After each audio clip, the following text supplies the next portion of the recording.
Bonjour, nous sommes aujourd'hui avec une gloire des années 80. Si je vous dis Céla Watt, si je vous dis Caroline Loeb, vous l'avez compris, elle est avec nous. Paresseuse, par essence elle est paresseuse. Est-ce vraiment la paresse ou trop de quoi ou qu'est-ce? De toutes les matières, c'est la Watt qu'elle préfère. Passive, elle est pensive, en négligé de soi. Caroline, bonjour. Bonjour. Vous êtes la femme de plusieurs passions, il y a du théâtre et du cinéma, et puis la chanson. Bah oui, la chanson, bien sûr, mais c'est vrai que j'ai commencé avec le théâtre. Là, je retourne pas mal au théâtre, mais la chanson, ça a toujours été important dans ma vie. J'adore la chanson. Et j'ai commencé à chanter parce que j'écrivais. Donc, voilà. Alors cette chanson, il faut qu'on en parle évidemment, Céla Watt, grand, énorme succès. Est-ce que quelque part ça n'a pas été l'arbre qui a caché la belle forêt aussi? Oh là là, cette question. Oui, bien sûr, c'est un arbre qui cache la forêt. Mais bon, comme tous les gens qui vivent un succès, voilà, c'est... Cab Calloway, il a chanté toute sa vie Minnie the Moocher, il l'a chanté jusqu'à la fin de sa vie avec beaucoup de bonne humeur et beaucoup d'énergie, beaucoup de talent. Voilà, ça me fait un exemple d'une façon rigolote pour finalement continuer à livrer cette chanson que les gens connaissent et que les gens aiment, mais ça ne m'empêche pas de faire beaucoup d'autres choses par ailleurs. Donc voilà, le plus long, mais là ça commence vraiment à bouger, c'est d'amener les gens au reste, le public, les médias, mais là c'est en train de sérieusement bouger, surtout avec le nouveau spectacle sur Sagan. Et puis finalement, voilà, les tournées 80, c'est quand même une façon très agréable de gagner sa vie, c'est chouette. Là, je retrouve d'autres artistes que j'adore, donc c'est comme une semaine, c'est comme une journée de vacances, surtout en plus on part avec un peu d'argent. Ça me permet de produire mes spectacles, franchement, la vie est belle, quoi. Oui. Caroline, le clip était très sympa à l'époque aussi, très coloré. Hein. Le clip de Céla Watt, oui, c'est Philippe Gauthier qui avait réalisé ça.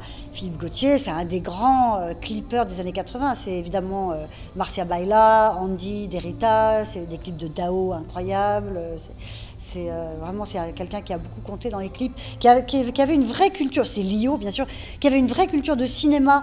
Et c'est vrai que dans les années 80, autant les gens de télé que les gens de musique, on était vraiment imprégnés de comédie musicale, d'univers, d'images très forts. Et chaque clip était différent, chaque fois c'était un univers très fort.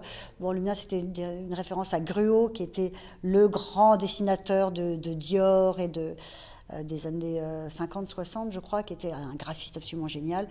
Et voilà, ce qui était formidable, c'est qu'on avait pioché dans des références fortes. Madonna, elle s'est inspirée de Guy Bourdin, de Frida Kahlo, d'Helmut Newton, de Rita Hayworth, de Marilyn Monroe. Enfin voilà, c'est vrai que dans les années 80, on allait beaucoup chercher dans les références de cinéma, on adorait ça.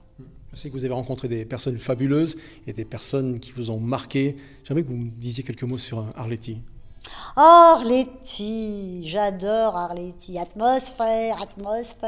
Est-ce que j'ai une gueule d'atmosphère?